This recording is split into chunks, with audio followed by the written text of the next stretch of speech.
Nuestro siguiente protagonista es un músico que se está buscando la vida de una manera distinta. Es asturiano, se llama Willy Naves y se ha servido de internet para financiar su próximo disco. Y lo está consiguiendo. 70 internautas lo han apoyado. Rompes con cuidado.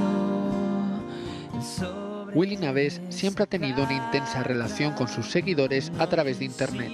Así que tras conocer alguna iniciativa similar, como la del ex cantante de los Andy Drivers, Jero Romero, decidió financiar una tercera parte de su próximo disco a través del crowdfunding.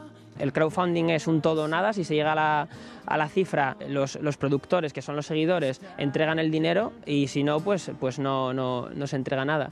Entonces puse esa cifra y en 3 días se ha completado el 100%, pero sí que se puede seguir aportando hasta que acabe el proyecto, que quedan todavía 57 días, y hasta el final la gente puede aportar, porque todo va a ser destinado tanto a la grabación, masterización, copias, porque es todo autoeditado y autofinanciado. El joven músico asturiano apuesta por métodos alternativos de producción, financiación o distribución para que su trabajo llegue lo más directamente posible al público. Quitar intermediarios y también, en cierto modo, saber la respuesta de oferta-demanda, porque con este sistema tú sabes realmente la expectativa que está creando tu proyecto, porque al fin y al cabo quien está marcando los límites y los no límites son tus seguidores, que es la gente que luego va a ir a los conciertos y la gente que va a comprar tu disco.